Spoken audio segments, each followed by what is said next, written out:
He is the world number one. He has won multiple Grand Slams. He has dominated tennis with a cold, machine-like precision that few players in history have ever matched. And yet Jannik Sinner cannot escape the shadow of a single word that has followed him for 2 years and refuses to let go. Now, as he speaks about his career and his future, that shadow is back in the conversation, and what it means for one of the greatest players of his generation is genuinely complicated. Here's the full story. The tennis is almost beyond dispute. Jannik Sinner is, on pure ability, one of the 2 best players in the world, and arguably the most relentless competitor the sport has produced since the peak of the Big Three. He grew up in the mountains of northern Italy, near the Austrian border, in a German-speaking region where he was a competitive skier before he ever committed fully to tennis. That alpine background shows in his game, a cold precision, an unshakable composure, a flat and punishing ball-striking style that breaks opponents down with relentless consistency.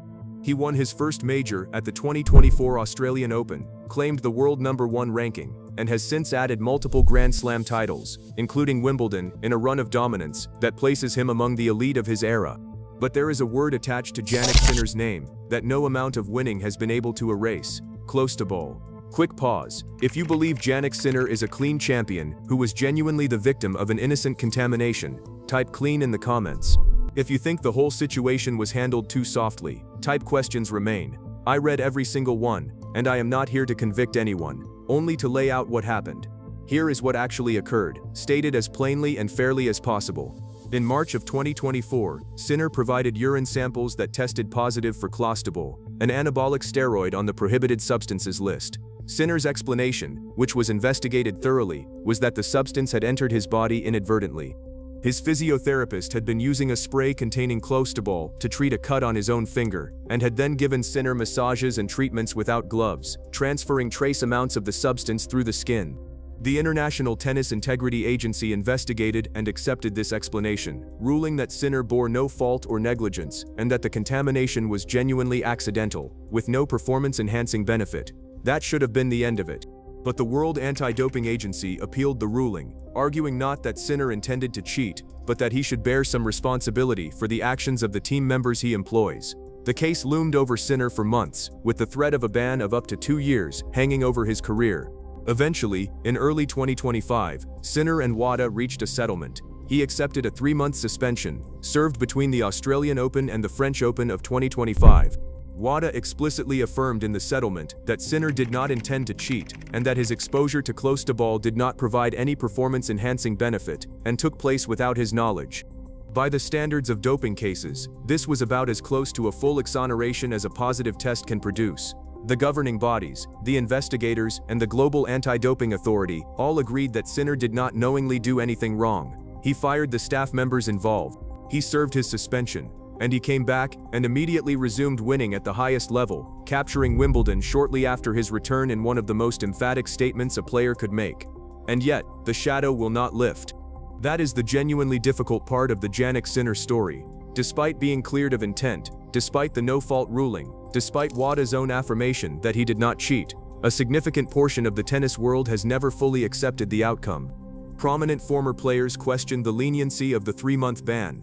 Some current players grumbled that a lower-ranked competitor would not have received the same treatment, that Sinner's stature as a rising star bought him a softer landing. 3-time Grand Slam champion Stan Wawrinka posted that he no longer believed in clean sport. The criticism was loud, persistent, and impossible for Sinner to fully answer, because there is no way to prove a negative to people who have already decided. This is the core of what makes Sinner's situation so complicated, as he reflects on his career and his future. He has done everything the system asked of him. He was investigated and cleared of fault. He served his suspension. He was affirmed by the highest anti-doping authority in the world as having not intended to cheat and having gained no benefit. And still, every triumph is met by a chorus of doubt. Every title is accompanied by an asterisk in the minds of his critics.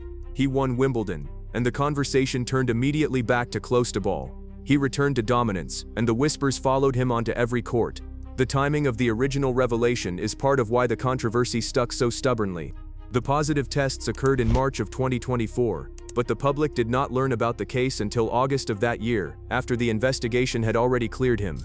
To many observers, that gap looked like secrecy, even though the confidentiality was a standard part of the process. Players who had been publicly named and provisionally suspended for their own cases pointed out the apparent disparity in how Sinner's situation was handled.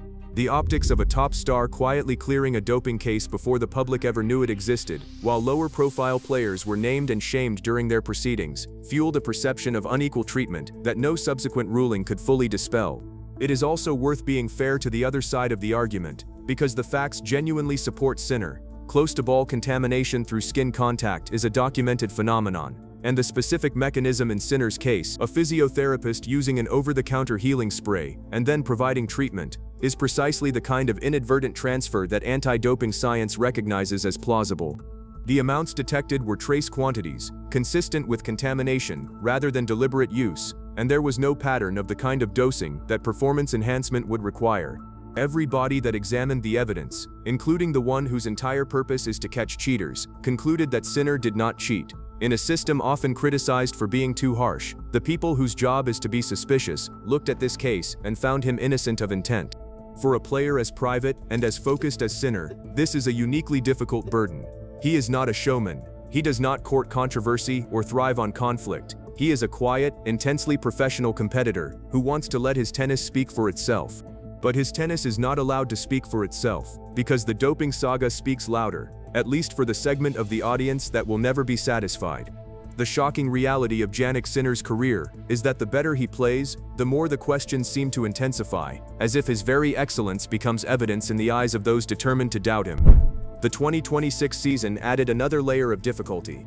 Sinner suffered a surprise early exit at the French Open, a tournament he had been chasing to complete his career Grand Slam, falling in a stunning upset that ended his bid on the clay. For a player of his consistency, early losses at majors are rare and jarring, and they invite their own kind of scrutiny. Combined with the lingering doping questions, the pressure on Sinner to perform flawlessly, to silence every doubt with sheer dominance, has become a defining feature of his career. What he has made clear in speaking about his future is a determination to keep doing the only thing within his control, which is to play. He has consistently maintained that the contamination was an innocent mistake, that he has nothing to hide, and that he intends to let his career and his conduct answer the questions over time, rather than through argument. He has spoken about wanting to close the gap with his great rival, about chasing the titles that remain, about building a body of work so substantial that it cannot be reduced to a single controversy. It is the response of a man who knows he cannot win the argument directly, and so has chosen to try to win it through sustained, undeniable excellence instead. Whether that strategy works is one of the most fascinating questions in tennis. Can a player be so dominant, so consistent, so relentlessly excellent over such a long period, that even his critics are eventually forced to accept him? Or will the close-to-ball shadow follow Jannik Sinner for the rest of his career, an asterisk that no amount of winning can ever fully erase? The answer will shape not just his legacy, but how the sport remembers one of the most talented players it has ever produced. Jannik Sinner did not intend to cheat. The governing bodies of his sport have said so explicitly. And yet he carries the weight of suspicion every single time he steps onto a court, a burden that has nothing to do with his ability, and everything to do with a few trace molecules transferred through a handshake that he never asked for. That is the genuinely difficult, genuinely complicated truth at the heart of his career, and it is one he will be living with for a very long time. If this laid out the full and fair picture for you, drop a like before you scroll away. It tells the algorithm to push this to other tennis fans who want the whole story, rather than just the headline. And subscribe, because this saga is not finished. There is more coming.